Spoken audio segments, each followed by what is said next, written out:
여러분, 안녕하십니까? 저는 19세기 독일의 철학자 아르투어 쇼펜하우어입니다. 오늘 제가 여러분께 드리고 싶은 질문이 하나 있습니다. 나이가 들수록 마음이 가벼워져야 하는데 현실은 점점 더 무거워지지 않으십니까? 젊었을 때는 미래가 걱정이었습니다. 성공할 수 있을까? 돈을 벌 수 있을까? 가정을 제대로 꾸릴 수 있을까? 그런 걱정들이 여러분을 괴롭혔을 겁니다. 그런데 이상한 일입니다. 이제 그 모든 것들이 어느 정도 정리가 되는데 마음은 오히려 더 무거워졌습니다. 왜 그럴까요? 아마 여러분 중 많은 분들이 이런 경험을 하고 계실 겁니다. 병원에서 건강검진 결과를 기다리는 시간, 그 몇 분이 마치 몇 시간처럼 느껴지지 않으십니까? 의사 선생님이 혈압이 조금 높네요. 한마디만 해도 그날 하루 종일 그 말이 머릿속에서 맴돕니다. 혹시 큰 병은 아닐까? 이제 약을 평생 먹어야 하는 건 아닐까? 자식들에게 짐이 되는 건 아닐까? 그런 생각들이 꼬리에 꼬리를 물고 이어집니다. 또 이런 경험도 있으실 겁니다. 자녀에게 전화를 걸었는데 받지 않습니다. 한 번, 두 번, 세 번. 바쁜가 보다 하고 넘어가려 해도 마음 한편에서는 이런 생각이 듭니다. 나는 이렇게 궁금한데 전화 한 통 받을 시간도 없나? 내가 늙어서 이제 필요 없는 존재가 된 건가? 결국 자녀가 전화를 받았을 때는 원망 섞인 목소리로 왜 이렇게 전화를 안 받냐고 말하게 됩니다. 그리고 나서 후회합니다. 내가 왜 저렇게 말했을까? 아파트 엘리베이터에서 오랜만에 만난 이웃과 이런 대화를 나누지 않으셨습니까? 요즘 애들은 다 뭐하고 사나? 글쎄 말이야. 우리 큰애는 회사 다니는데 야근이 많대. 그래도 대기업 다니잖아. 우리 애는 그것도 아니고 집에 돌아오면 허전합니다. 남의 자식과 비교한 내 말이 자꾸 생각납니다. 내 아이를 사랑하는데 왜 자꾸 다른 집 아이와 비교하게 될까요? 손주를 보러 갔을 때는 행복합니다. 아이의 웃음소리, 작은 손, 뛰어노는 모습을 보면 가슴이 벅차오릅니다. 하지만 집에 돌아오면 갑자기 공허함이 밀려옵니다. 조용한 집 안에 혼자 앉아 있으면 나는 이제 뭘 하며 살아야 하나 하는 생각이 듭니다. 손주를 보는 것도 좋지만 그것만으로 하루하루를 채울 수는 없습니다. 그렇다고 무엇을 해야 할지도 막연합니다. 밤에 잠자리에 누우면 이미 지나간 선택들이 자꾸 떠오릅니다. 그때 그 직장을 옮기지 말았어야 했나. 배우자에게 좀 더 잘해줄 걸. 아이들을 너무 엄하게만 키운 건 아닐까. 후회는 꼬리를 물고 이어지고 잠은 점점 멀어집니다. 그리고 새벽에 깨어나면 또 다른 걱정이 시작됩니다. 오늘은 또 무슨 일이 일어날까? 내 몸은 괜찮을까? 자식들은 잘 지내고 있을까? 이 모든 것이 여러분만의 문제라고 생각하십니까? 아닙니다. 전 평생 인간이 왜 그렇게 괴로운지 연구했습니다. 그리고 하나의 결론에 도달했습니다. 여러분의 괴로움은 결코 개인적인 실패가 아닙니다. 그것은 인간이라는 존재 자체의 구조에서 비롯되는 것입니다. 인간은 태어나는 순간부터 무언가를 원하도록 만들어진 존재입니다. 배가 고프면 먹고 싶고, 추우면 따뜻해지고 싶고, 외로우면 누군가와 함께 있고 싶습니다. 이런 욕망들은 결코 끝나지 않습니다. 하나를 채우면 또 다른 것이 나타납니다. 마치 밑 빠진 독에 물을 붓는 것과 같습니다. 젊었을 때는 이런 욕망들이 목표처럼 보였습니다. 좋은 대학에 가야 한다. 좋은 직장을 잡아야 한다. 집을 사야 한다. 자식을 잘 키워야 한다. 그래서 열심히 달렸습니다. 그리고 그 목표들을 어느 정도 이루었습니다. 그런데 이상한 일입니다. 목표를 이루고 나니 마음이 편해진 것이 아니라 오히려 새로운 불안이 찾아왔습니다. 이제 이걸 잃으면 어떡하지? 이것이 바로 60대 여러분이 지금 느끼는 무거움의 정체입니다. 젊었을 때는 얻지 못할까봐 괴로웠다면 지금은 잃을까봐 괴롭습니다. 건강을 잃을까봐, 자녀의 사랑을 잃을까봐, 경제적 안정을 잃을까봐, 사회적 존중을 잃을까봐. 이 두려움이 여러분의 마음을 짓누르고 있습니다. 하지만 제가 오늘 여러분께 말씀드리고 싶은 것은 이것입니다. 나이가 든다는 것은 삶이 끝나가고 있다는 신호가 아닙니다. 그것은 오히려 인생에서 가장 중요한 기회가 찾아왔다는 신호입니다. 무엇을 더 얻을 것인가가 아니라 무엇을 내려놓을 것인가를 배울 수 있는 시간이 주어진 것입니다. 제가 평생 살면서 깨달은 것이 있습니다. 인간의 행복은 무엇을 가지느냐가 아니라 무엇을 원하지 않느냐에 달려 있습니다. 여러분이 지금까지 살아오면서 쌓아온 모든 것들, 그것들이 여러분을 무겁게 만들고 있습니다. 물건만 말하는 것이 아닙니다. 생각, 기대, 집착, 두려움. 이 모든 것들이 여러분의 마음을 짓누르고 있습니다. 오늘 이 시간을 끝까지 들으신다면 적어도 하나의 집착은 내려놓을 수 있으실 것입니다. 나이 들수록 마음이 왜 가벼워져야 하는지 그리고 어떻게 가벼워질 수 있는지 제가 제 철학을 빌려 천천히 말씀드리겠습니다. 여러분은 이미 인생의 대부분을 살아오셨습니다. 그 과정에서 수많은 고통을 겪으셨고, 수많은 선택을 하셨고, 수많은 책임을 다하셨습니다. 이제는 조금 쉬어도 됩니다. 아니, 쉬어야만 합니다. 하지만 쉬는 방법을 모르면 쉬는 시간조차 괴로움이 됩니다. 제가 오늘 그 방법을 알려드리겠습니다. 자, 이제 본격적으로 시작해 보겠습니다. 먼저 여러분께 질문을 하나 드리겠습니다. 여러분은 언제 가장 행복하셨습니까? 아마 많은 분들이 이렇게 대답하실 겁니다. 자식들이 어렸을 때, 사업이 잘 될 때, 건강했을 때. 그런데 이상한 것이 있습니다. 그때도 행복했지만, 그때도 걱정이 있었다는 것입니다. 자식이 어렸을 때도 이 아이들을 어떻게 키우나 걱정했고, 사업이 잘 될 때도 언제까지 이럴 수 있을까 불안했고, 건강했을 때도 몸 관리를 잘해야 하는데 긴장했습니다. 제가 평생 연구한 결론은 이것입니다. 인간은 본질적으로 만족할 수 없는 존재입니다. 왜냐하면 인간의 내면에는 의지라는 것이 있기 때문입니다. 의지라는 말이 좀 어렵게 들리실 수 있습니다. 쉽게 말씀드리겠습니다. 의지란 끊임없이 무언가를 원하는 힘입니다. 배고프면 먹고 싶고, 목마르면 마시고 싶고, 춥면 따뜻해지고 싶은 것. 이것이 가장 기본적인 의지입니다. 하지만 인간의 의지는 여기서 멈추지 않습니다. 밥을 먹고 나면 배가 부릅니다. 그러면 만족할까요? 잠깐입니다. 곧 다른 욕구가 나타납니다. 저녁에는 뭘 먹지? 내일은 뭘 해야 하지? 하나의 욕구를 채우면 또 다른 욕구가 고개를 듭니다. 마치 파도가 끝없이 밀려오는 것과 같습니다. 여러분이 젊었을 때를 생각해 보십시오. 대학에 들어가고 싶었습니다. 들어가고 나니 졸업을 해야 했습니다. 졸업하고 나니 취직을 해야 했습니다. 취직하고 나니 결혼을 해야 했습니다. 결혼하고 나니 집을 사야 했습니다. 집을 사고 나니 아이를 키워야 했습니다. 아이를 키우고 나니 대학을 보내야 했습니다. 대학을 보내고 나니 결혼을 시켜야 했습니다. 그리고 이제 60대가 되셨습니다. 이제는 뭘 원하십니까? 건강하게 살고 싶다. 자식들이 잘 살았으면 좋겠다. 손주들이 건강하게 자랐으면 좋겠다. 집안에 큰 문제가 없었으면 좋겠다. 욕망의 내용은 바뀌었지만 욕망 자체는 사라지지 않았습니다. 더 중요한 것은 이것입니다. 젊었을 때는 욕망이 앞을 향한 것이었다면 지금은 욕망이 뒤를 돌아보는 것으로 바뀌었다는 점입니다. 무슨 말이냐면 젊었을 때는 이걸 얻어야 해였다면 지금은 이걸 잃으면 안 돼로 바뀐 것입니다. 건강검진을 받으러 가십니다. 예전에는 건강하니까 괜찮겠지 했는데 이제는 혹시 어디 나쁜 데가 있으면 어떡하지 하고 걱정합니다. 자식과 통화를 합니다. 예전에는 우리 애가 이제 컸으니 알아서 잘하겠지 했는데 이제는 내가 없으면 저 애가 잘 살 수 있을까 걱정합니다. 돈을 관리합니다. 예전에는 더 벌어야지 했는데 이제는 이걸로 부족하면 어떡하지 걱정합니다. 이것이 바로 제가 말하는 의지의 방향 전환입니다. 방향은 바뀌었지만 의지 자체는 여전히 작동하고 있습니다. 그리고 이 의지가 작동하는 한 인간은 괴로울 수밖에 없습니다. 왜냐하면 의지는 절대로 만족하지 않기 때문입니다. 원하는 것을 얻으면 금세 실증이 나거나 당연하게 여깁니다. 그리고 또 다른 것을 원합니다. 혹은 가진 것을 잃을까봐 두려워합니다. 이것이 인간 존재의 비극입니다. 재래시장을 걷다가 오랜만에 옛날 친구를 만났다고 생각해 보십시오. 반갑습니다. 이야기를 나눕니다. 요즘 어떻게 지내? 그저 그렇지 뭐. 자네는? 나도 별일 없어. 그런데 대화가 이어지면서 서로의 근황을 듣게 됩니다. 친구는 자식이 의사라고 합니다. 여러분의 자식은 평범한 회사원입니다. 순간 마음 한편이 불편해집니다. 집에 돌아와서도 그 대화가 자꾸 생각납니다. 우리 애도 나름 잘 사는데 왜 나는 기분이 이럴까? 이것이 바로 의지가 작동하는 방식입니다. 의지는 항상 더 나은 것을 향합니다. 그리고 더 나은 것은 끝이 없습니다. 친구 자식이 의사면 다른 친구 자식은 교수일 수 있습니다. 교수면 또 다른 친구 자식은 성공한 사업가일 수 있습니다. 이 비교는 끝이 없습니다. 그리고 이 비교가 계속되는 한 마음은 편할 수 없습니다. 경로당에 가 보십시오.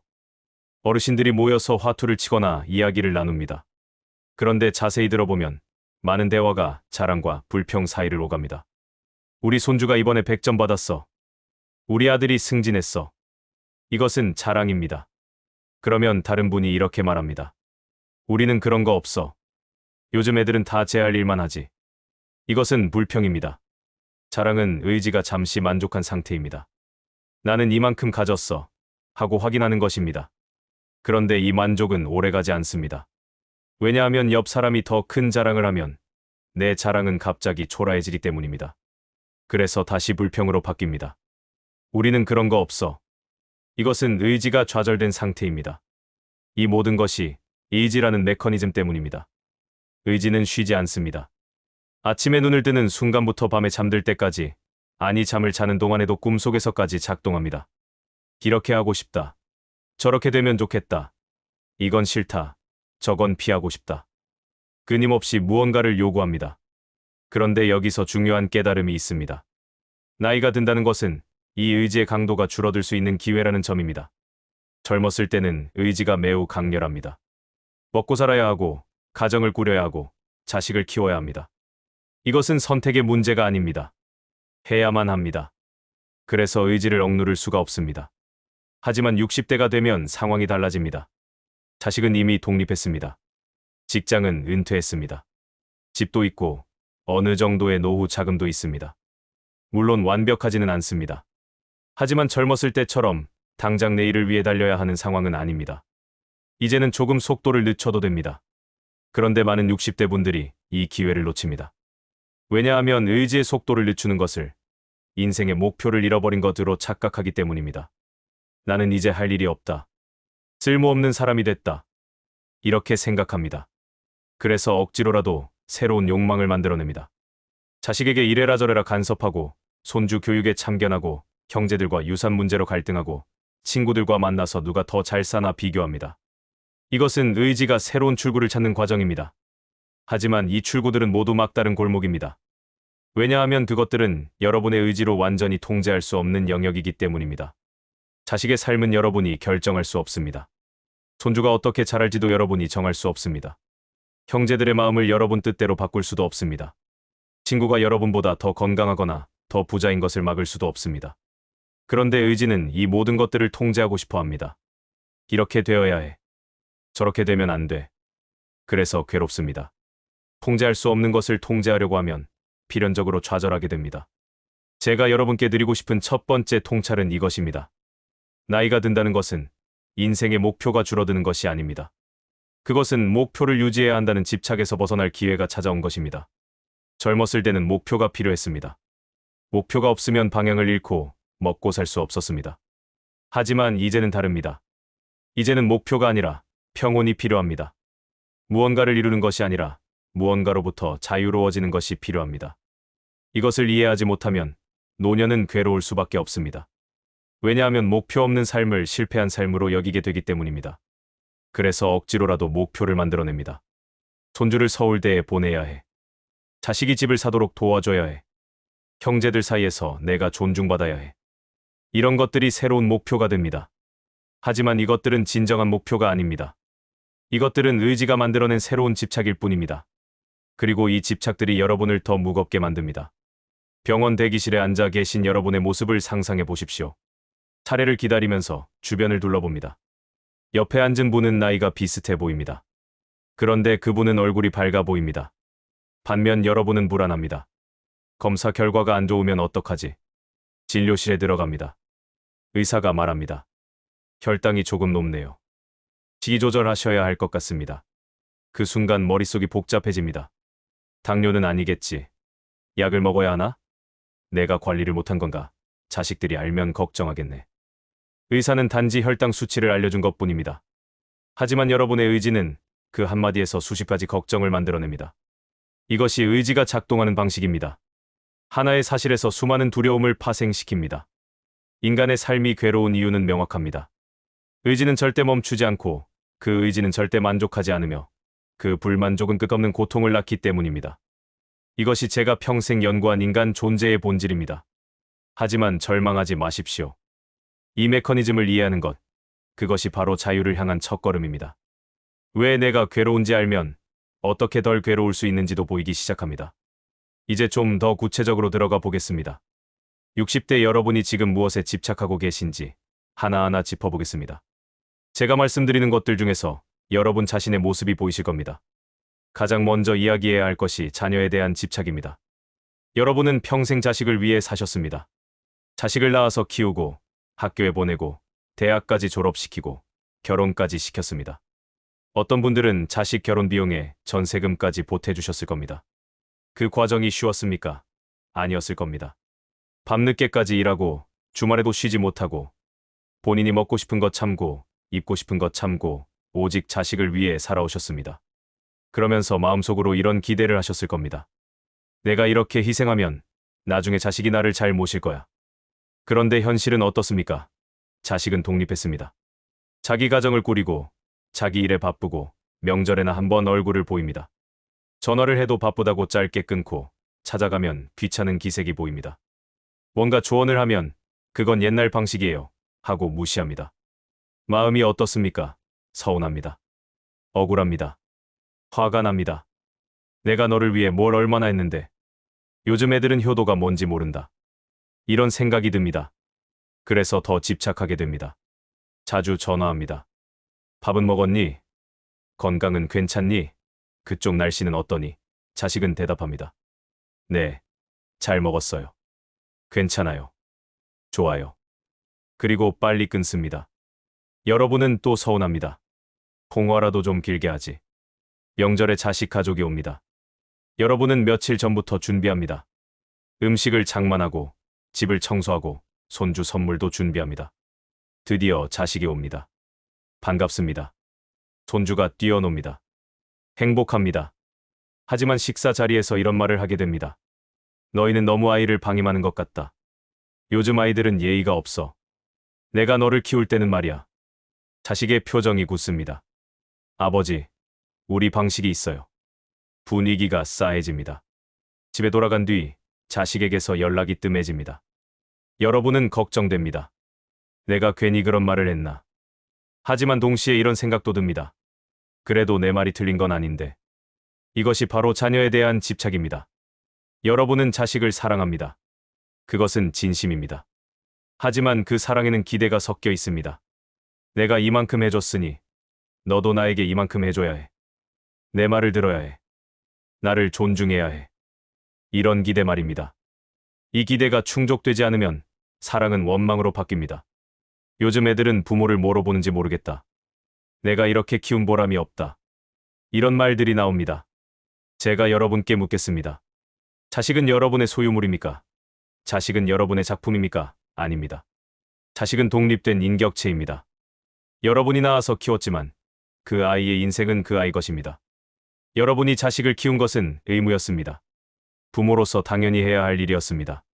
그것에 대한 보상을 요구할 권리는 없습니다. 이것이 냉정한 현실입니다. 그럼 자식이 부모를 모시지 않아도 된다는 말이냐? 그런 뜻이 아닙니다. 자식이 부모를 공경하는 것은 아름다운 일입니다. 하지만 그것을 당연한 권리로 요구하면 관계는 무너집니다. 자식이 여러분에게 잘해준다면 그것은 감사한 일입니다. 하지만 잘해주지 않는다고 해서 배신감을 느낄 필요는 없습니다. 왜냐하면 자식의 삶은 자식 것이기 때문입니다.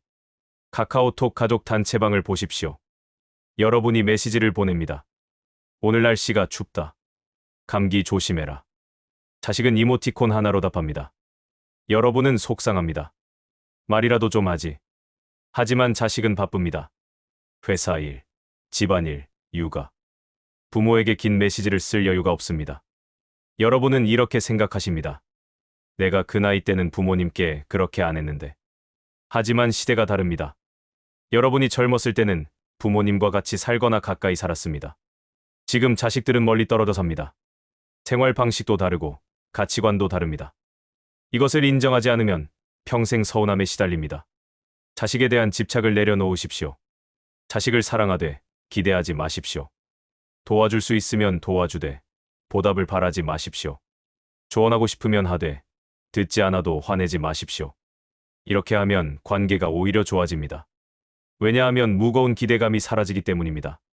자식도 부담을 덜 느낍니다. 그러면 오히려 더 자주 연락하고 더 편하게 찾아옵니다. 두 번째는 돈과 재산에 대한 집착입니다.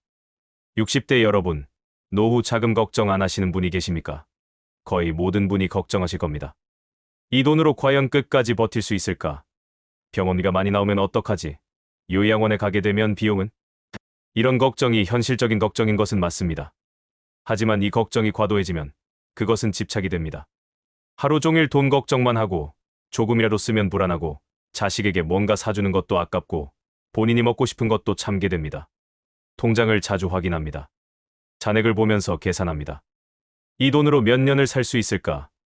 연금이 나오는 날이 되면 안심이 되지만 며칠 지나면 또 불안합니다. 이번 달은 얼마를 썼지? 다음 달엔 더 아껴야겠다. 상속 문제도 있습니다. 형제가 여럿이면 부모님 유산을 어떻게 나눌지 갈등이 생깁니다. 형은 더 받았잖아. 동생은 학비를 더 받았잖아. 수십 년 전 일까지 끄집어내면서 따집니다. 결국 형제 사이가 멀어집니다. 자식에게 물려줄 재산을 생각하면 또 복잡합니다. 어느 아이에게 얼마를 줄까? 며느리나 사위가 욕심을 부리면 어떡하지? 내가 죽고 나서 자식들끼리 싸우면 어떡하지? 이런 생각들이 끝없이 이어집니다. 제가 여러분께 묻겠습니다. 돈이 많으면 행복합니까? 아닙니다. 돈이 많으면 더 많이 잃을까봐 두렵습니다. 사기를 당할까봐, 도둑을 맞을까봐, 자식이 다 써버릴까봐 걱정합니다. 돈이 적으면 행복합니까? 그것도 아닙니다. 돈이 적으면 이걸로 어떻게 사나 걱정입니다. 그렇다면 돈이 딱 적당하면 행복합니까? 적당하다는 기준이 뭡니까? 사람마다 다릅니다. 그리고 적당하다고 느껴도 옆집이 더 많으면 부족하게 느껴집니다. 결국 돈은 얼마가 있든 간에 걱정거리입니다. 왜냐하면 돈에 대한 집착이 문제이지 돈 자체가 문제가 아니기 때문입니다. 여러분이 은퇴하고 첫 달을 생각해 보십시오. 월급이 안 들어옵니다. 불안합니다. 이제부터는 통장 잔액이 줄어들기만 하는구나. 마트에 갑니다. 예전에는 별 생각 없이 담던 물건들을 이제는 가격을 따져봅니다. 이게 꼭 필요한가? 조금 더 싼 게 없나? 외식을 합니다. 메뉴를 보다가 가격이 부담스럽습니다. 결국 저렴한 것을 시킵니다. 먹으면서도 즐겁지 않습니다. 이 돈이면 집에서 며칠 먹을 수 있는데 이런 생각이 듭니다.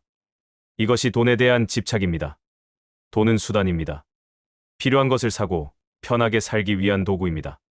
하지만 집착하면 돈이 목적이 됩니다. 돈을 지키기 위해 정작 돈을 쓸 수 있는 순간들을 놓쳐버립니다. 여러분이 90세까지 산다고 가정해봅시다. 지금 통장에 있는 돈을 아껴서 90세에 가서도 돈이 남아있으면 무슨 의미가 있습니까? 그때는 그 돈으로 뭘 할 수 있습니까? 이미 몸은 쇠약해졌고 가고 싶은 곳도 갈 수 없고 먹고 싶은 것도 소화가 안 됩니다. 물론 무분별하게 쓰라는 말이 아닙니다. 하지만 과도하게 아끼느라 지금 이 순간의 작은 행복들을 놓치지 마십시오. 친구와 차 한잔 마시는 것, 손주에게 작은 선물 사주는 것, 오래 먹고 싶었던 음식 한번 사 먹는 것. 이런 것들이 돈보다 소중합니다. 세 번째는 체면에 대한 집착입니다. 이것은 특히 한국의 60대에게 강한 집착입니다. 여러분은 젊었을 때 무언가였습니다. 회사에서 간부였거나 마을에서 존경받는 어른이었거나 가정에서 권위 있는 가장이었습니다. 그런데 이제는 어떻습니까? 회사에서는 은퇴했습니다. 후배들은 여러분을 기억하지 못합니다. 마을에서는 더 이상 큰 일을 맡지 않습니다. 젊은 세대가 주도권을 쥐었습니다. 가정에서도 자식은 독립했고 손주는 할머니 할아버지 말을 잘 듣지 않습니다. 권위가 사라졌습니다. 이것을 받아들이기 어렵습니다. 내가 누군데? 내가 얼마나 일했는데? 내가 이 나이인데? 이런 생각이 듭니다. 그래서 옛날 이야기를 자주 합니다. 내가 회사 다닐 때는 말이야. 내가 젊었을 때는. 옛날에는. 이런 말들이 습관처럼 나옵니다. 하지만 듣는 사람은 지루해합니다. 특히 젊은 세대는 관심이 없습니다. 여러분은 서운합니다. 내 이야기를 들어주지도 않는다. 하지만 젊은이들 입장에서는 그 이야기들이 자기 삶과 무관합니다.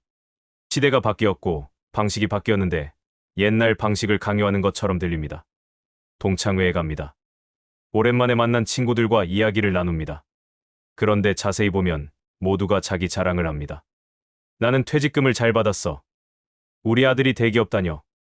우리 손주가 영어를 잘해. 여러분도 뭔가 자랑하고 싶습니다. 하지만 특별히 자랑할 게 없으면 침묵합니다. 집에 돌아와서 기분이 좋지 않습니다. 나만 아무것도 없는 것 같아. 사실은 모두가 비슷한 처지인데 서로 부풀려서 이야기하다 보니 본인만 초라하게 느껴집니다. 이것이 체면에 대한 집착입니다. 예전의 나를 놓지 못하는 것입니다. 그 나는 이미 과거입니다. 지금의 나는 다릅니다. 하지만 이것을 받아들이지 못하면 현실과 이상 사이의 괴리에서 고통받습니다. 엘리베이터에서 이웃을 만났습니다. 인사를 합니다. 이웃이 먼저 이야기를 꺼냅니다. 요즘 뭐 하고 지내세요? 여러분은 대답이 궁색합니다. 그냥 집에 있죠. 이웃은 자기 이야기를 합니다. 저는 요즘 등산 모임에 나가요. 건강도 챙기고 친구들도 만나고. 여러분은 대답합니다. 아, 좋으시겠네요. 집에 돌아와서 생각합니다. 나도 뭔가 해야 하나. 하지만 막상 뭘 해야 할지 모르겠습니다. 그리고 이런 생각이 듭니다. 나는 왜 이렇게 쓸모없을까? 이것은 체면 때문에 생기는 고통입니다. 다른 사람 눈에 뭔가 하는 사람으로 보이고 싶은 욕구입니다. 하지만 뭔가 해야 한다는 강박이 오히려 아무것도 하지 못하게 만듭니다. 네 번째는 건강에 대한 집착입니다. 60대가 되면 몸이 예전 같지 않습니다. 계단을 오르면 숨이 찹니다. 허리가 아픕니다. 무릎이 쑤십니다. 소화가 잘 안 됩니다. 잠이 잘 오지 않습니다. 이것은 자연스러운 노화 과정입니다. 하지만 받아들이기 어렵습니다. 나는 아직 괜찮은데 조금만 더 관리하면 예전처럼 될 거야. 이렇게 생각합니다. 그래서 건강에 집착하게 됩니다. 아침에 일어나면 몸 상태를 점검합니다. 오늘은 어디가 아프지? 텔레비전에서 건강 프로그램을 봅니다. 이런 증상이 있으면 위험합니다. 하는 내용이 나오면 불안해집니다. 나도 그런 증상이 있는 것 같은데 인터넷을 검색합니다. 증상을 입력하면 온갖 무서운 병명들이 나옵니다. 암, 당뇨, 심장병, 뇌졸중. 더 불안해집니다. 다음 날 병원에 갑니다. 의사는 말합니다. 나이 드시면 그럴 수 있어요. 크게 걱정 안 하셔도 됩니다. 하지만 마음은 놓이지 않습니다. 건강식품을 삽니다. 광고를 보면 이걸 먹으면 건강해진다고 합니다. 비싸지만 삽니다. 매일 챙겨 먹습니다. 효과가 있는지 없는지 모르겠지만 안 먹으면 불안합니다. 운동을 시작합니다. 아침마다 공원에 나갑니다. 열심히 걷습니다. 하지만 옆 사람은 더 빨리 걷습니다. 괜히 경쟁심이 생깁니다. 나도 저 정도는 할 수 있어. 무리하게 빨리 걷습니다. 다음 날 무릎이 아픕니다. 후회합니다. 괜히 무리했나. 친구를 만나면 건강 이야기만 합니다. 요즘 어디가 안 좋아? 병원에는 다녀왔어. 무슨 약 먹어? 서로의 병을 비교합니다. 누가 더 아프고 누가 더 건강한지 따집니다. 이것이 건강에 대한 집착입니다. 건강을 지키는 것은 중요합니다. 하지만 과도하게 집착하면 건강을 위해 사는 것이 아니라 건강 걱정 때문에 못 사는 상황이 됩니다. 작은 증상에도 과민하게 반응합니다. 조금만 속이 더부룩해도 위암 아닐까 걱정하고 조금만 가슴이 답답해도 심장 아닐까 불안해합니다. 결국 하루 종일 자기 몸만 관찰하게 됩니다. 이것은 삶이 아닙니다. 이것은 죽음에 대한 두려움이 만들어낸 강박입니다. 아파서는 안 돼. 오래 살아야 해. 건강해야 해. 이런 생각들이 오히려 삶의 질을 떨어뜨립니다. 여러분, 이 네 가지 집착, 자녀에 대한 집착, 돈에 대한 집착, 체면에 대한 집착, 건강에 대한 집착, 이 모든 것이 여러분의 마음을 무겁게 만듭니다. 이 집착들은 모두 하나의 공통점이 있습니다. 그것은 통제할 수 없는 것을 통제하려는 시도라는 점입니다. 자녀의 삶은 여러분이 통제할 수 없습니다. 돈의 가치는 여러분이 정할 수 없습니다. 타인의 평가는 여러분이 바꿀 수 없습니다. 몸의 노화는 여러분이 막을 수 없습니다. 하지만 의지는 이 모든 것을 통제하고 싶어 합니다. 그래서 고통받습니다. 이 집착들을 내려놓는 것, 그것이 바로 마음을 가볍게 만드는 첫걸음입니다. 이제 세 번째 주제로 넘어가겠습니다. 고독에 대한 이야기입니다. 60대 여러분, 혼자 있는 시간이 두렵지 않으십니까? 배우자가 외출하고 집에 혼자 남으면 갑자기 적막함이 밀려오지 않습니까? 친구들을 만나다가 혼자 집에 돌아오는 길, 왠지 모를 공허함을 느끼지 않으십니까? 많은 분들이 혼자 있는 것을 두려워합니다. 그래서 억지로라도 사람을 만나려 합니다. 경로당에 나가고 친구에게 전화하고 자식 집에 찾아갑니다. 무엇이든 하면서 혼자 있는 시간을 피하려 합니다. 왜 그럴까요? 혼자 있으면 생각이 많아지기 때문입니다. 그리고 그 생각들은 대부분 불편합니다. 과거의 후회, 현재의 불만, 미래의 불안. 이런 것들이 물밀듯이 밀려옵니다. 그래서 혼자 있는 것이 무섭습니다. 하지만 제가 여러분께 말씀드리고 싶은 것은 고독과 외로움은 다르다는 점입니다. 외로움은 버림받은 느낌입니다. 아무도 나를 찾지 않는다. 나는 필요 없는 존재다. 세상에 나 혼자인 것 같다. 이런 감정이 외로움입니다. 외로움은 고통스럽습니다. 하지만 고독은 다릅니다. 고독은 나 자신과 함께 있는 시간입니다. 다른 사람의 시선, 평가, 기대에서 벗어나 오직 나만의 생각과 감정에 집중하는 시간입니다. 고독은 고통스럽지 않습니다. 오히려 평온합니다. 제가 평생 연구하면서 깨달은 것이 있습니다. 수준 높은 정신일수록 고독을 견딜 수 있습니다. 아니, 견디는 것이 아니라 즐깁니다. 왜냐하면 고독한 시간에야말로 진정으로 생각할 수 있고, 진정으로 느낄 수 있고, 진정으로 나 자신과 만날 수 있기 때문입니다. 반대로 항상 누군가와 함께 있어야만 안심하는 사람은 자기 자신과 만나는 것을 두려워하는 사람입니다. 왜 두려워할까요? 자기 내면을 들여다보면 거기에 아무것도 없을까봐 두렵기 때문입니다. 혹은 거기에 불편한 것들만 있을까봐 두렵기 때문입니다. 60대 여러분의 상황을 생각해 봅시다. 젊었을 때는 혼자 있을 시간이 없었습니다. 직장에 가고, 집안일하고, 자식 돌보고, 친척 만나고. 하루 종일 바빴습니다. 혼자 있는 시간은 사치였습니다. 그런데 이제는 다릅니다.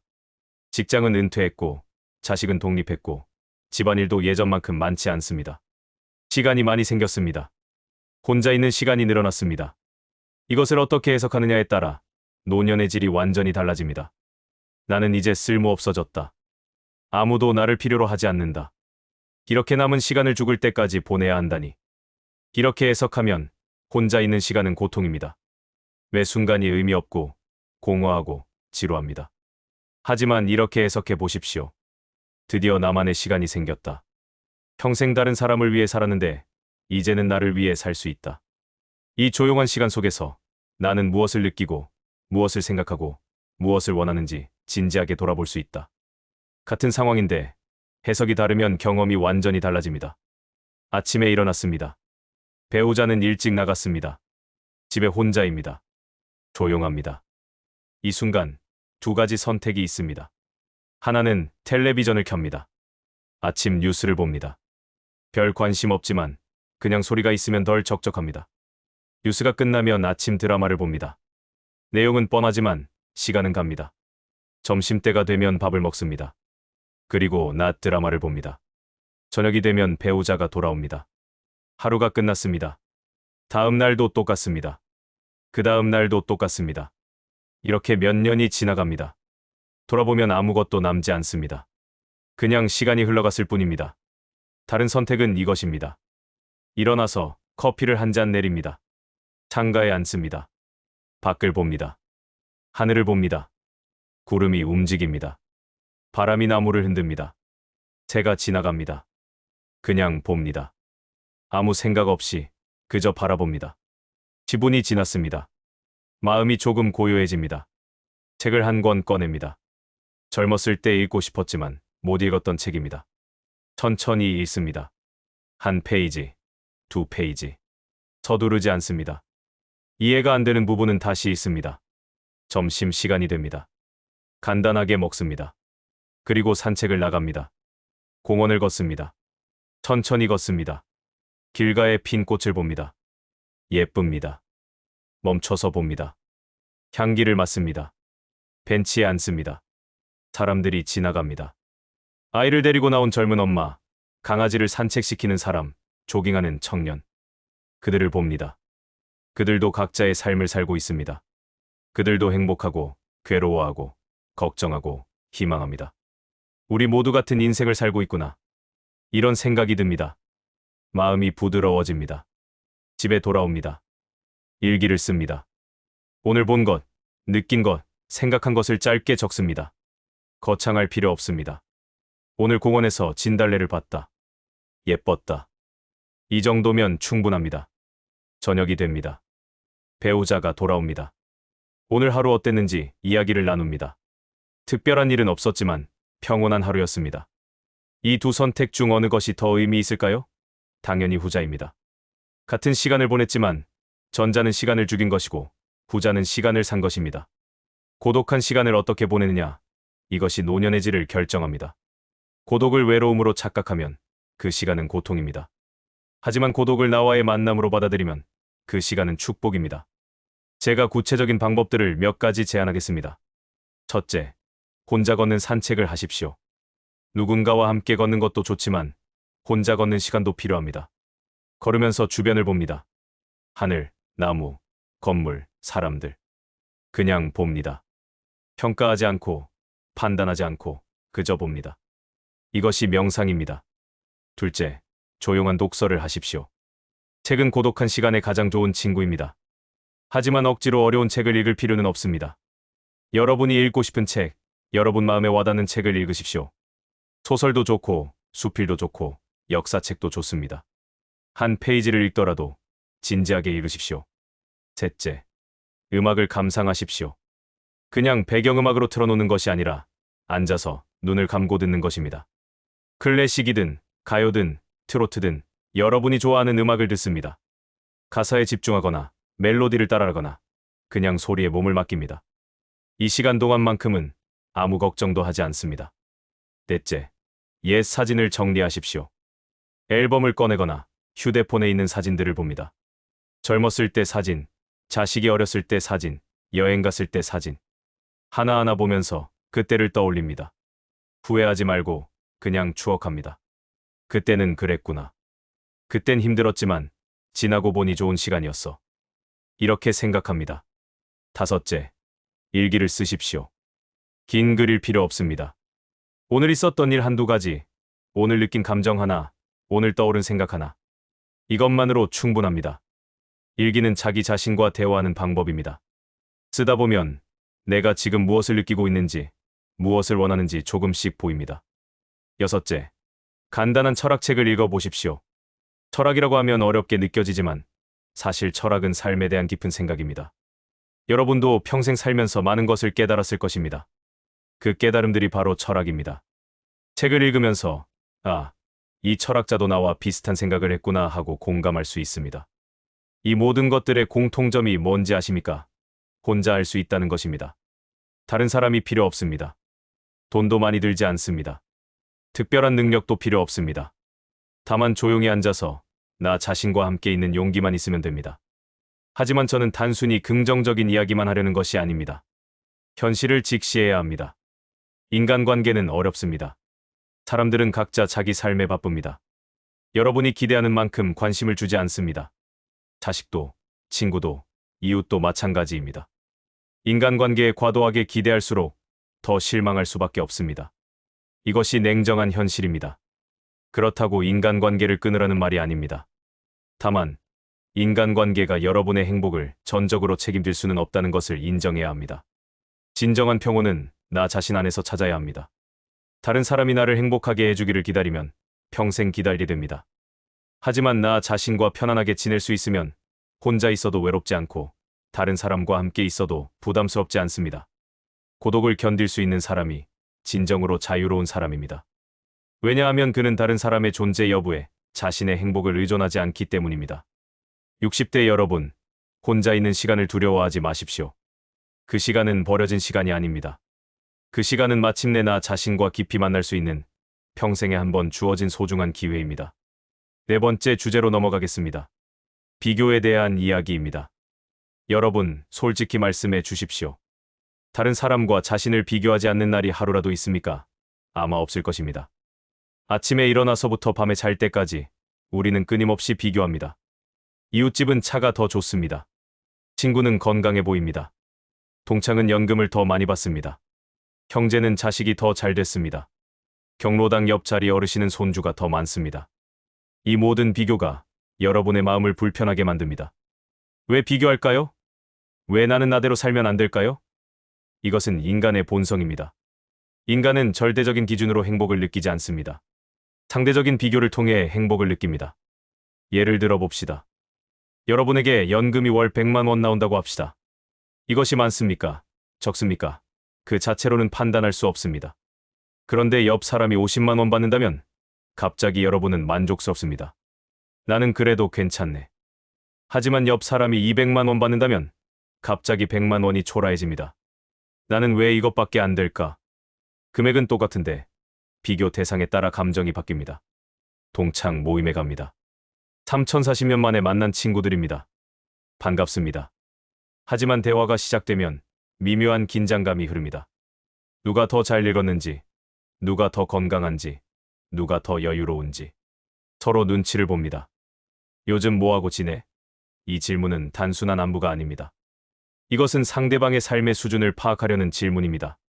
대답을 조심스럽게 합니다. 너무 잘 산다고 하면 자랑하는 것 같고, 너무 못 산다고 하면 초라한 것 같습니다. 자식들은 잘 지내? 이 질문도 마찬가지입니다. 자식 자랑이 시작됩니다. 우리 큰애는 대기업 다녀. 우리 둘째는 공무원이야. 우리 막내는 결혼해서 잘 살아. 듣다 보면 모두의 자식이 성공한 것 같습니다. 여러분의 자식은 평범합니다. 특별히 잘 된 것도 없고, 특별히 못된 것도 없습니다. 그냥 성실하게 살고 있습니다. 하지만 이 자리에서는 그 사실이 부끄럽게 느껴집니다. 우리 애는 왜 저렇게 못할까? 사실은 잘못한 게 아닌데 비교하니까 못한 것처럼 느껴집니다. 집에 돌아와서도 기분이 안 좋습니다. 친구들의 자랑이 자꾸 생각납니다. 남들은 다 잘 사는데 나만 이런가? 실제로는 그렇지 않습니다. 모두가 조금씩 부풀려서 이야기한 것입니다. 하지만 여러분은 그것을 액면 그대로 받아들입니다. 며칠 후 자식에게 전화합니다. 너는 왜 다른 애들처럼 못하니? 자식은 당황합니다. 무슨 말씀이세요? 아니, 다른 집 애들은 다 잘 되는 것 같던데. 자식은 기분이 나쁩니다. 저도 열심히 사는데 왜 자꾸 남이랑 비교하세요? 결국 싸움이 됩니다. 여러분은 서운합니다. 내가 격려하려고 한 말인데 왜 저렇게 받아들일까? 하지만 자식 입장에서는 부모가 자기를 인정하지 않는다고 느낍니다. 이 모든 불행이 어디서 시작됐습니까? 동창 모임에서의 비교 때문입니다. 비교가 불만을 낳고 불만이 자식에게 전가되고 결국 관계가 상합니다. 아파트 엘리베이터에서도 비교가 일어납니다. 같은 아파트에 사는 이웃을 만났습니다. 인사를 나눕니다. 이웃이 말합니다. 요즘 손주 보러 자주 가요. 손주가 너무 귀여워서 말이에요. 여러분은 대답합니다. 아, 좋으시겠네요. 그런데 마음 한편이 불편합니다. 여러분은 손주를 자주 못 봅니다. 자식이 멀리 살기 때문입니다. 이웃의 말이 자랑처럼 들립니다. 나는 손주도 자주 못 보는데 집에 돌아와서 생각합니다. 나는 왜 이렇게 서러울까? 사실 이웃은 자랑하려던 게 아닙니다. 그냥 일상적인 이야기를 한 것뿐입니다. 하지만 여러분이 비교의 렌즈로 들으니까 모든 것이 자랑으로 들립니다. 재래시장을 갑니다. 과일 가게 주인과 이야기를 나눕니다. 요즘 장사는 어때요? 그저 그렇죠. 대형마트가 생겨서 손님이 줄었어요. 여러분은 위로합니다.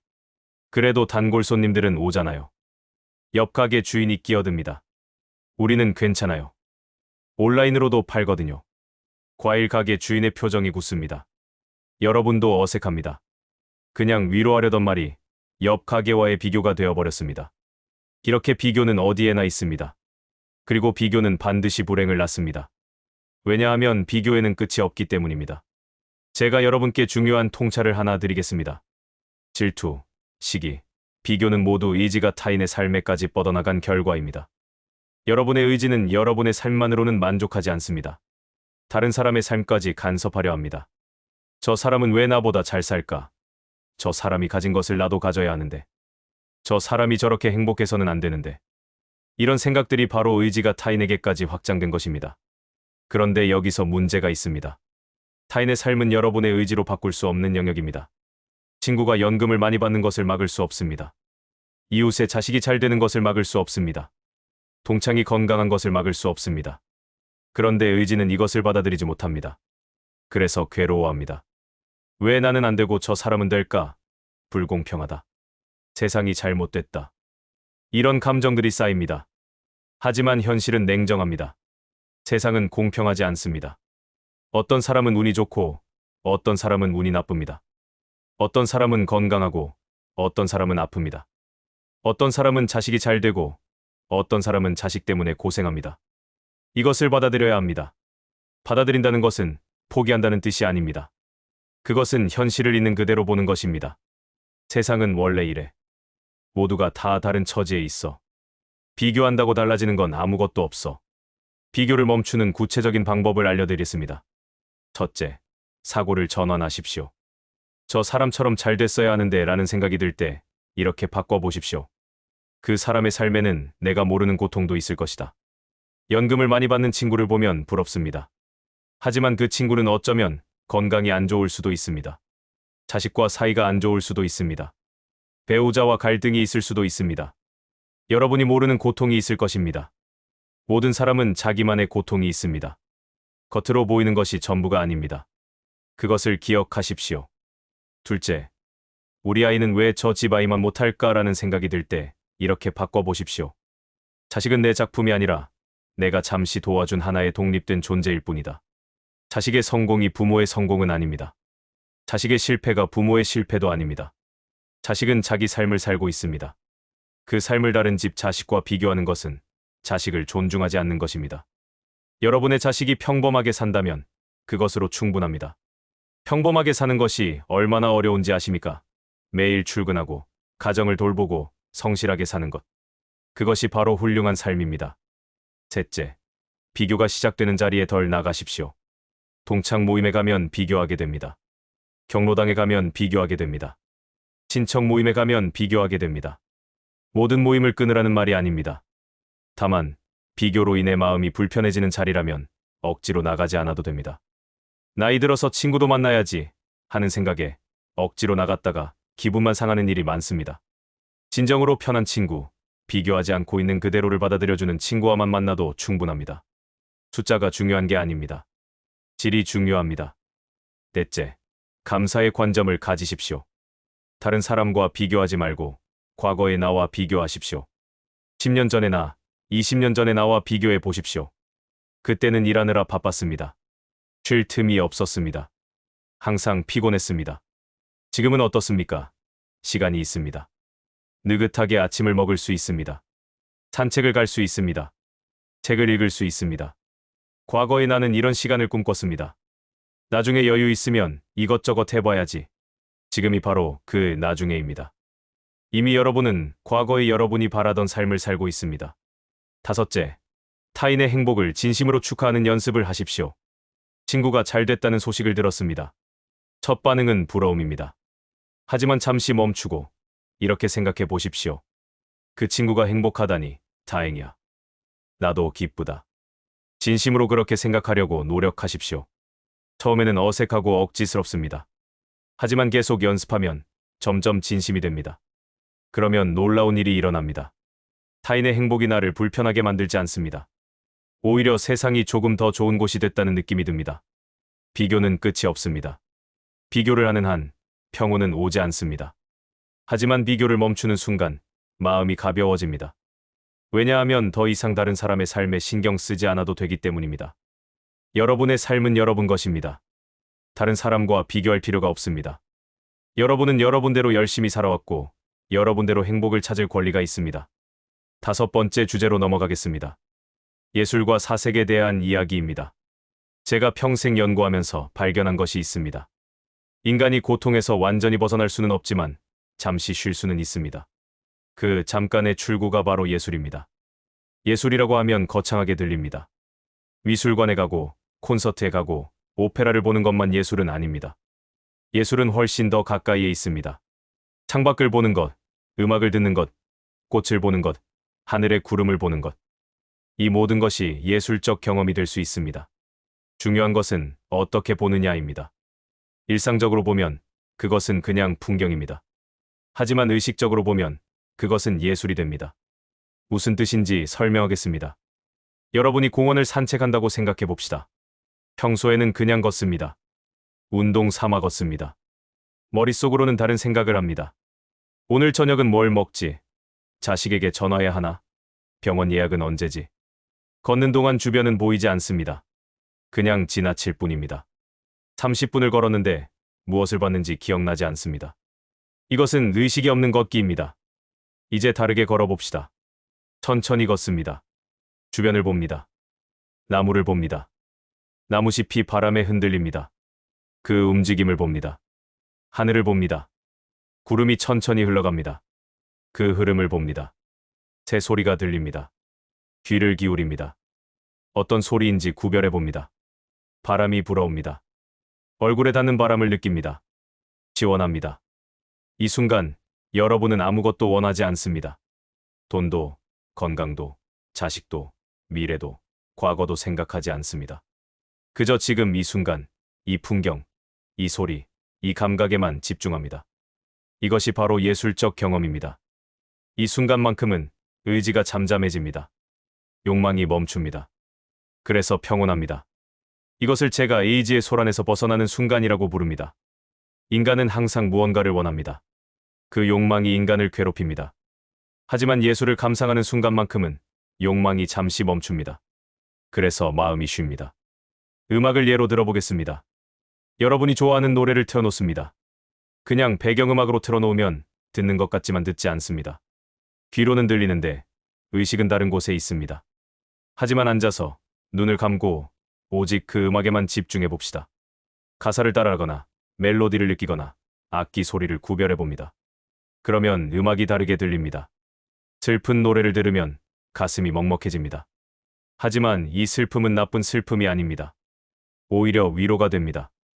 이 노래를 만든 사람도 나처럼 슬펐구나. 나만 슬픈 게 아니구나. 이런 생각이 듭니다. 신나는 노래를 들으면 기분이 좋아집니다. 몸이 리듬을 탑니다. 잠시나마 걱정을 잊습니다. 조용한 클래식을 들으면 마음이 고요해집니다.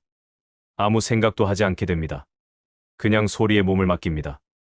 이 모든 순간이 고통으로부터의 휴식입니다. 그림을 보는 것도 마찬가지입니다. 미술관에 갈 필요 없습니다. 인터넷에서 그림을 찾아봅니다. 혹은 달력에 있는 그림, 책에 있는 사진, 무엇이든 좋습니다. 그림을 봅니다. 천천히 봅니다. 무엇이 그려져 있는지 봅니다. 색깔을 봅니다. 밝은지, 어두운지, 따뜻한지, 차가운지. 그림을 보면서 어떤 느낌이 드는지 느껴봅니다. 이 그림이 무슨 의미인가 따지지 않습니다. 이 그림이 얼마짜리인가 궁금해하지 않습니다. 그냥 봅니다. 좋으면 좋은 것이고 별로면 다른 그림을 봅니다. 평가하지 않습니다. 자연을 보는 것도 예술입니다. 아침에 일어나서 창밖을 봅니다. 해가 뜹니다. 하늘이 점점 밝아집니다. 이 과정을 봅니다. 매일 보는 광경이지만 의식적으로 보면 다릅니다. 오늘 하늘은 어제와 다르네. 구름 모양이 재미있네. 저녁에 노을을 봅니다. 하늘이 붉게 물듭니다. 아름답습니다. 5분만 서서 봅니다. 스마트폰을 꺼내서 사진을 찍는 것도 좋지만 그냥 눈으로만 보는 것이 더 좋습니다. 사진을 찍으면 찍는 행위에 집중하게 됩니다. 하지만 그냥 보면 온전히 그 순간을 느낄 수 있습니다. 비가 오는 날, 창가에 앉아서 빗소리를 듣는 것도 예술입니다. 빗방울이 창문에 떨어집니다. 소리가 규칙적입니다. 그 소리에 귀를 기울입니다. 마음이 차분해집니다. 이 모든 경험의 공통점은 무엇일까요? 아무것도 욕망하지 않는다는 것입니다. 그 순간만큼은 무언가를 얻으려 하지 않습니다. 무언가를 바꾸려 하지 않습니다. 무언가를 평가하지 않습니다. 그저 있는 그대로를 받아들입니다. 이것이 바로 예술이 주는 평온입니다. 의지가 멈추는 순간, 고통도 멈춥니다. 60대 여러분께 구체적인 제안을 드리겠습니다. 첫째, 하루에 10분이라도 아무것도 욕망하지 않고 그저 바라보기만 하는 시간을 가지십시오. 창밖을 보든, 하늘을 보든, 나무를 보든, 무엇이든 좋습니다. 단, 스마트폰을 보지는 마십시오. 스마트폰은 끊임없이 자극을 줍니다. 그것은 의지를 쉬게 하지 못합니다. 둘째, 정답을 찾으려 하지 마십시오. 이 그림의 의미는 뭐지? 이 음악은 무엇을 표현한 거지? 이런 질문은 나중에 해도 됩니다. 먼저 그냥 느끼십시오. 아, 저렇구나 하고 받아들이십시오. 분석은 의지를 다시 작동시킵니다. 분석하지 말고 느끼십시오.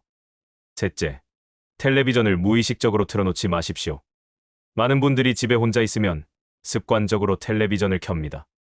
그리고 보지도 않으면서 켜놓습니다. 그냥 소리가 있으면 외롭지 않을 것 같아서입니다. 하지만 이것은 의미 있는 시간을 낭비하는 것입니다. 차라리 조용한 음악을 틀어놓으십시오. 혹은 아예 아무 소리도 없이 조용함을 즐기십시오. 조용함이 불편한 것은 자기 자신과 만나는 것이 불편하기 때문입니다. 하지만 조용함에 익숙해지면 그 시간이 소중해집니다. 넷째, 산책을 할 때 스마트폰을 보지 마십시오. 요즘 사람들은 걸으면서도 스마트폰을 봅니다. 뉴스를 보고, SNS를 보고, 유튜브를 봅니다. 걷는 동안에도 정보를 소비합니다. 하지만 산책은 정보를 소비하는 시간이 아닙니다. 산책은 감각을 깨우는 시간입니다. 눈으로 보고, 귀로 듣고, 코로 맡고, 피부로 느끼는 시간입니다. 스마트폰은 집에 두고 나가십시오. 다섯째, 옛날 사진을 천천히 보십시오. 앨범을 꺼내거나 휴대폰에 있는 사진을 봅니다. 젊었을 때 사진, 가족 사진, 여행 사진. 하나하나 봅니다. 그런데 보면서 그때는 좋았는데 하고 아쉬워하지 마십시오. 그냥 봅니다. 그때는 저랬구나.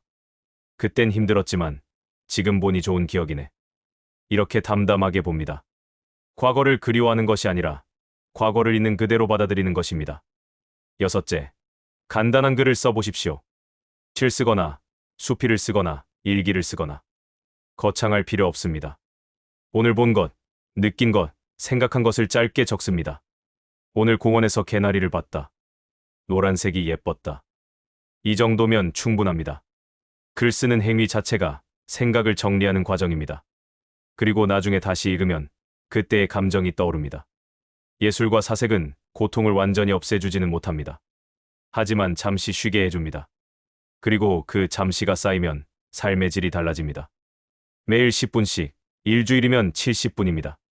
한 달이면 5시간입니다. 1년이면 60시간입니다. 이 시간 동안 여러분은 고통으로부터 자유로웠습니다. 이것은 작은 것이 아닙니다. 예술은 먼 곳에 있지 않습니다. 여러분의 일상 속에 있습니다. 다만 보지 못했을 뿐입니다. 이제 보십시오. 의식적으로 보십시오. 그러면 세상이 다르게 보입니다. 여섯 번째 주제로 넘어가겠습니다. 연민에 대한 이야기입니다. 제 철학에서 가장 중요한 요소 중 하나가 바로 연민입니다. 연민이란 무엇입니까? 다른 사람의 고통을 내 고통처럼 느끼는 것입니다. 자비라고도 하고 공감이라고도 합니다. 인간은 본질적으로 고통받는 존재입니다. 여러분도 고통받고, 저도 고통받고, 옆집 사람도 고통받고, 자식도 고통받고, 젊은 세대도 고통받습니다. 모두가 각자의 방식으로 고통받고 있습니다. 이것을 이해하면 세상을 보는 눈이 달라집니다. 더 이상 타인을 비난하거나 질투하지 않게 됩니다. 왜냐하면 그들도 나와 마찬가지로 괴로워하고 있다는 것을 알기 때문입니다. 60대 여러분, 젊은 세대를 보면 어떤 생각이 드십니까? 요즘 애들은 버릇이 없다. 예의가 없다. 우리 때는 안 그랬는데. 이런 생각이 들지 않습니까? 하지만 조금 다르게 생각해 봅시다. 저 젊은이들도 고통받고 있습니다. 취업이 어렵고, 집값은 비싸고, 결혼은 부담스럽고, 육아는 힘들고, 노후는 불안합니다. 여러분이 젊었을 때보다 훨씬 더 어려운 환경에서 살고 있습니다.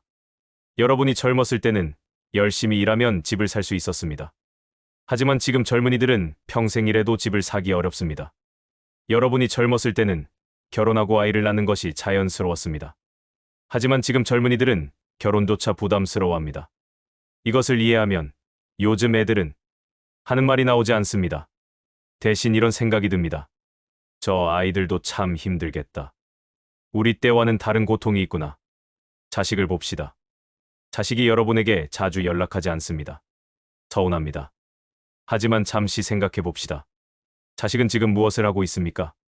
아침 일찍 일어나서 출근합니다. 회사에서 하루 종일 일합니다. 상사에게 치이고, 동료와 경쟁하고, 성과에 압박받습니다. 퇴근하면 피곤합니다. 집에 가면 배우자와 집안일을 분담합니다. 아이를 돌봅니다. 아이는 말을 안 듣습니다. 짜증이 납니다. 하지만 참습니다. 밤이 되면 녹초가 됩니다. 침대에 누우면 바로 잠듭니다. 부모에게 전화할 여유가 없습니다.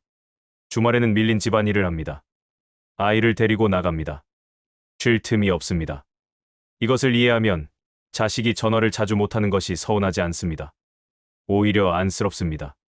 우리 아이도 참 힘들겠구나. 내가 전화를 자주 하면 부담이 되겠구나. 이렇게 생각하게 됩니다. 배우자를 봅시다. 오래 함께 살다 보면 서로에게 익숙해집니다. 감사한 마음이 줄어듭니다. 작은 일에도 짜증이 납니다. 왜 이렇게 느려? 왜 내 말을 안 들어? 왜 맨날 똑같은 소리를 해? 하지만 배우자도 나이가 들었습니다.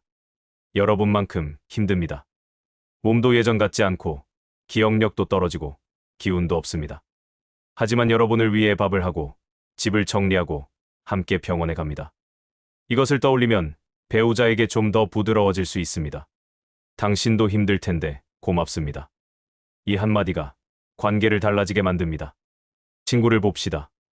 오랜 친구가 건강이 안 좋다는 소식을 들었습니다. 안타깝습니다. 하지만 동시에 이런 생각도 듭니다. 나는 괜찮아서 다행이야. 이것은 자연스러운 반응입니다. 하지만 여기서 한 발 더 나아가 봅시다. 친구도 나와 같은 나이인데 참 힘들겠다. 내가 무엇을 도와줄 수 있을까? 전화라도 자주 해서 위로해 줘야겠다. 이렇게 생각하면 친구의 고통이 남의 일이 아닙니다. 그것은 나의 일이기도 합니다. 왜냐하면 우리 모두 같은 인생을 살고 있기 때문입니다. 오늘은 친구가 아프고 내일은 내가 아플 수 있습니다. 요양병원에 계신 어르신들을 생각해 봅시다. 여러분도 언젠가는 그렇게 될 수 있습니다. 몸을 제대로 가누지 못하고 기억이 흐릿해지고 혼자서는 아무것도 알 수 없게 됩니다. 그 모습을 보면 두렵습니다. 나는 저렇게 되고 싶지 않아. 하지만 두려움만 느끼지 말고 연민도 느껴봅시다. 저분들도 젊었을 때는 건강했을 거야.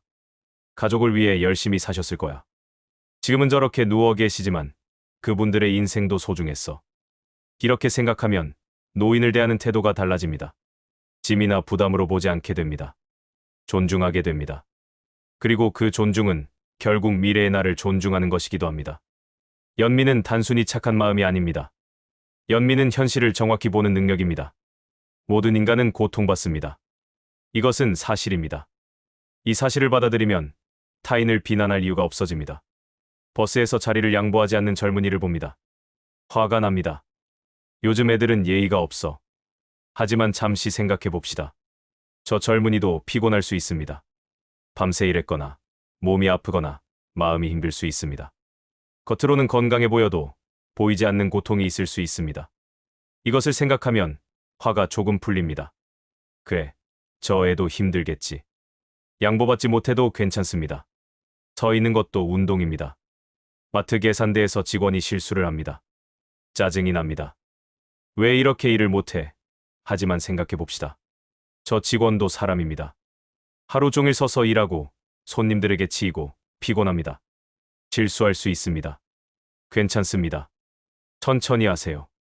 이 한마디가 그 직원에게는 큰 위로가 됩니다. 그리고 여러분 마음도 편해집니다. 연민을 가지면 세상이 부드러워집니다. 모든 사람이 적이 아니라 동료가 됩니다. 우리 모두 같은 배를 타고 있습니다. 인생이라는 배를 타고 고통이라는 바다를 건너고 있습니다. 누군가를 밀어내기보다 손을 잡아주는 것이 더 좋지 않습니까? 누군가를 비난하기보다 이해하려는 것이 더 좋지 않습니까? 연민은 타인을 위한 것만이 아닙니다. 연민은 나 자신을 위한 것이기도 합니다. 왜냐하면 연민을 가지면 내 마음이 편해지기 때문입니다. 타인을 미워하면 내 마음이 괴롭습니다. 밤에 잠이 안 옵니다. 그 사람 생각이 자꾸 납니다.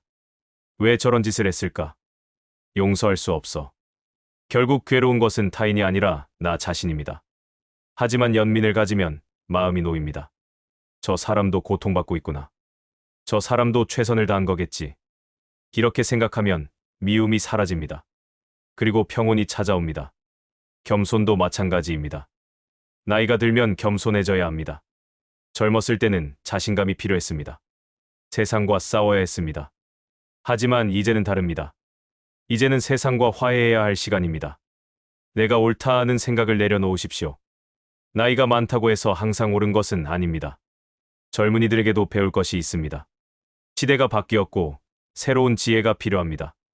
요즘 애들은 몰라가 아니라 나는 요즘 방식을 잘 모르겠어. 가르쳐 줄래? 이렇게 말할 수 있어야 합니다. 이것이 겸손입니다. 겸손은 약함이 아닙니다. 겸손은 강함입니다. 자기 한계를 인정할 수 있는 사람만이 진정으로 강한 사람입니다.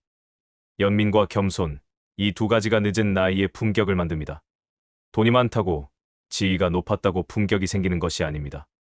다른 사람의 고통을 이해하고 자기 한계를 인정할 수 있을 때 진정한 품격이 생깁니다. 여러분이 그런 어른이 되십시오. 비난하는 노인이 아니라 이해하는 어른이 되십시오.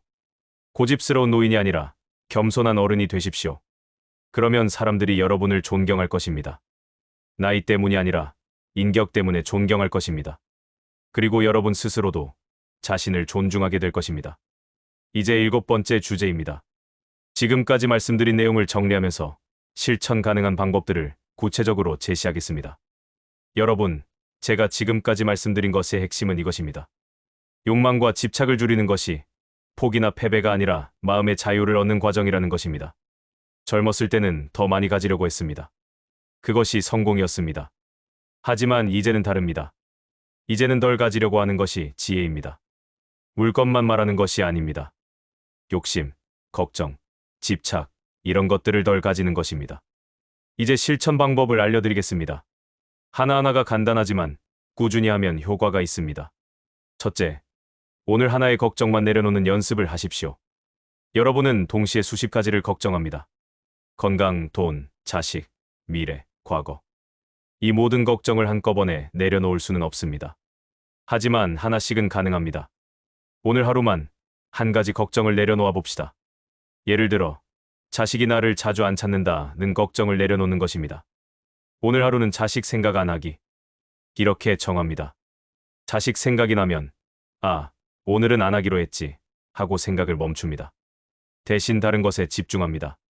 책을 읽거나, 산책을 가거나, 음악을 듣습니다. 하루가 지나고 나면 신기한 일이 일어납니다. 자식을 하루 생각 안 했는데 세상이 무너지지 않았습니다. 오히려 마음이 가벼워졌습니다. 다음 날은 다른 걱정을 내려놓습니다. 건강 걱정 안 하기, 돈 걱정 안 하기. 이렇게 하루에 하나씩 내려놓는 연습을 합니다. 물론 완전히 내려놓을 수는 없습니다. 다시 걱정이 찾아옵니다. 하지만 잠시라도 내려놓는 경험을 하면, 걱정 없이도 살 수 있구나 하는 것을 알게 됩니다. 둘째, 자녀의 삶에 간섭하는 말을 하루에 한마디씩 줄여보십시오. 자식과 통화를 합니다. 평소에는 이런 말을 합니다. 밥은 먹었니? 건강은 괜찮니? 일은 힘들지 않니? 돈은 모으고 있니? 아이 교육은 잘하고 있니? 이 모든 말이 걱정에서 나온 것입니다. 하지만 자식 입장에서는 간섭으로 들립니다. 그래서 부담스러워합니다. 오늘부터 한마디씩 줄여봅시다. 밥은 먹었니? 만 물어봅니다. 나머지는 참습니다. 처음에는 답답합니다. 물어보고 싶은데. 하지만 참습니다. 며칠 지나면 자식과의 통화가 편해집니다. 부담이 줄어들었기 때문입니다. 자식도 더 편하게 대합니다. 오히려 자기 이야기를 더 많이 합니다. 왜냐하면 듣고만 있으면 말하고 싶어지기 때문입니다. 셋째, 남과 비교되는 자리에 일부러 덜 나가십시오. 동창 모임, 친척 모임, 경로당. 이런 자리에 가면 비교하게 됩니다. 비교하면 기분이 나빠집니다. 그런데도 억지로 나갑니다. 안 나가면 이상하게 볼까봐, 친구들이 서운해할까봐. 하지만 솔직해집시다. 그 자리가 정말 즐겁습니까? 가고 나서 기분이 좋아집니까? 대부분 그렇지 않습니다. 오히려 기분이 상하고 집에 와서 후회합니다. 그럴 바에는 안 가는 것이 낫습니다. 한 달에 4번 가던 것을 3번으로 줄입니다. 그리고 그 시간에 혼자 있거나 정말 편한 한두 명의 친구만 만납니다. 사람들이 뭐라고 할까요? 처음에는 요즘 왜 안 나와? 물어봅니다. 몸이 좀 안 좋아서 라고 대답하면 됩니다.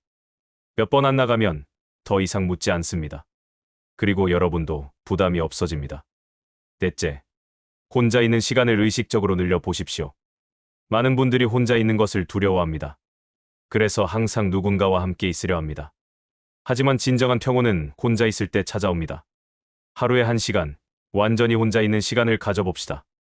배우자도, 자식도, 친구도, 텔레비전도, 스마트폰도 없는 시간입니다. 처음에는 불편합니다. 뭘 해야 할지 모르겠습니다. 그냥 앉아 있습니다. 불안합니다. 이러고 있어도 되나? 하지만 계속 앉아 있습니다. 10분, 20분, 30분. 점점 마음이 고요해집니다.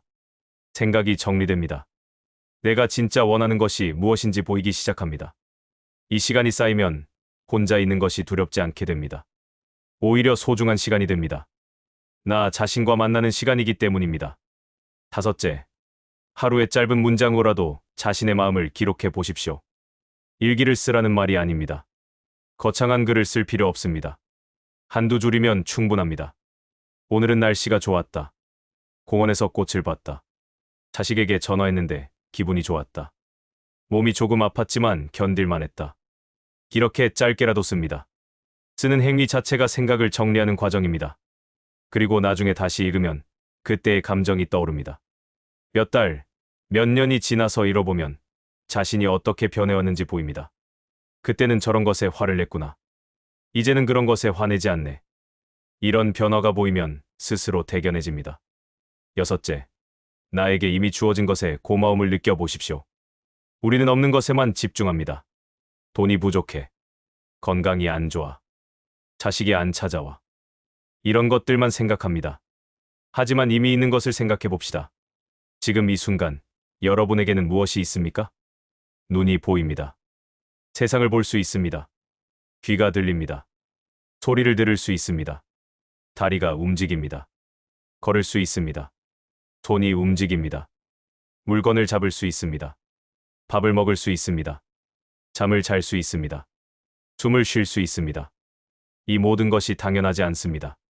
병상에 누워 계신 분들은 이것들을 할 수 없습니다. 아침에 일어나서 이렇게 말해봅시다. 오늘도 눈을 떴다. 감사하다. 밤에 잠들기 전에 이렇게 말해봅시다. 오늘 하루도 무사히 지났다. 감사하다. 처음에는 어색합니다. 하지만 계속하면 진심이 됩니다. 그리고 감사하는 마음이 생기면 불평이 줄어듭니다. 감사와 불평은 함께 있을 수 없습니다. 이 모든 방법들의 공통점이 무엇인지 아십니까? 덜 가지려고 한다는 것입니다. 덜 걱정하고, 덜 간섭하고, 덜 비교하고, 덜 분주하고, 덜 불평합니다. 덜 가질수록 마음은 가벼워집니다. 짐을 내려놓는 것과 같습니다. 무거운 짐을 지고 가면 힘듭니다. 하지만 하나씩 내려놓으면 걷기가 편해집니다. 인생도 마찬가지입니다. 욕망, 집착, 걱정이라는 짐을 내려놓으면 인생이 가벼워집니다. 물론 이것이 쉽지 않다는 것을 압니다. 평생 무언가를 더 가지려고 살아왔는데 갑자기 덜 가지려고 하는 것이 낯설 것입니다. 하지만 해봐야 합니다.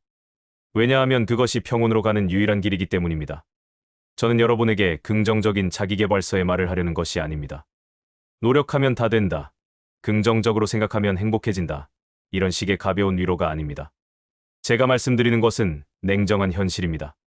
인생은 본질적으로 고통스럽습니다. 이것은 바꿀 수 없습니다. 하지만 그 안에서 얼마만큼 덜 괴로울 수 있는지 선택할 여지는 남아 있습니다. 집착을 놓으면 덜 괴롭습니다. 비교를 멈추면 덜 괴롭습니다. 욕망을 줄이면 덜 괴롭습니다. 이것은 단순한 진리이지만 가장 강력한 진리입니다.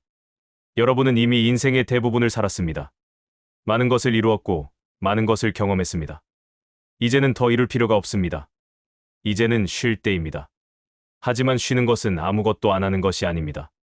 쉰다는 것은 욕망의 속도를 늦추는 것입니다. 세상을 향해 달려가는 것을 멈추고 나 자신을 돌아보는 것입니다.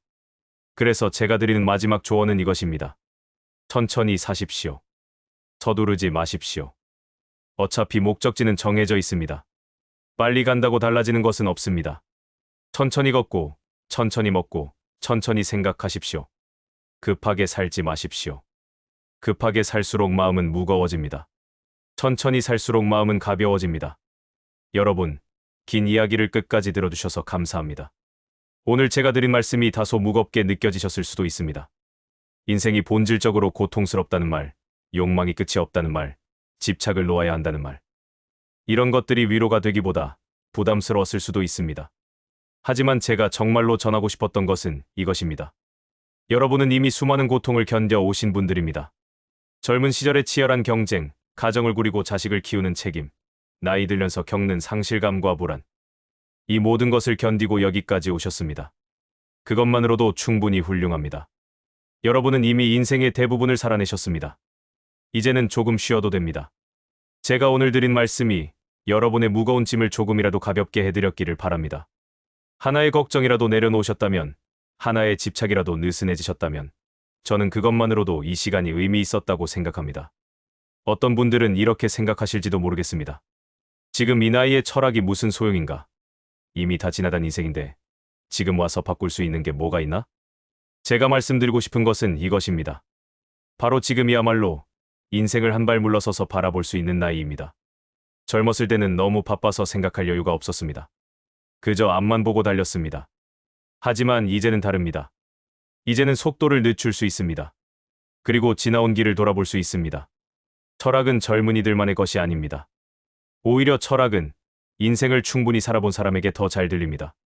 왜냐하면 경험이 있기 때문입니다. 책에서 읽은 것이 아니라 직접 겪은 것이기 때문입니다. 여러분은 이미 알고 계십니다. 돈이 많다고 행복한 것이 아니라는 것을, 명예가 높다고 평온한 것이 아니라는 것을, 자식이 잘 됐다고 마음이 편한 것이 아니라는 것을, 이 모든 것을 이미 경험으로 알고 계십니다. 제가 오늘 한 말들은 여러분이 이미 마음속 깊은 곳에서 느끼고 계셨던 것들을 말로 정리해드린 것뿐입니다. 아, 그래. 맞아. 나도 그런 생각을 했었어. 이렇게 공감하셨다면 그것으로 충분합니다. 이제 무엇을 하실 건가요?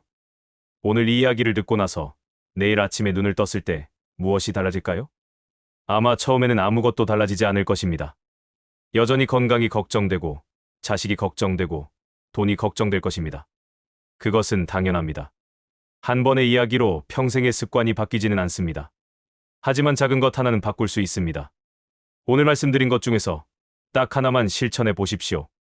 하나의 걱정을 내려놓거나, 한마디의 간섭을 줄이거나, 한 번의 비교를 멈추거나, 10분의 고독을 즐기거나. 딱 하나만입니다. 그것을 일주일 동안 해보십시오. 그러면 조금씩 달라질 것입니다.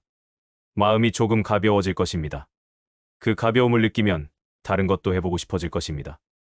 변화는 갑자기 오지 않습니다. 변화는 천천히 조금씩 옵니다. 하지만 분명히 옵니다. 여러분은 지금까지 더 많이 가지기 위해 사셨습니다. 이제는 덜 가지기 위해 사십시오.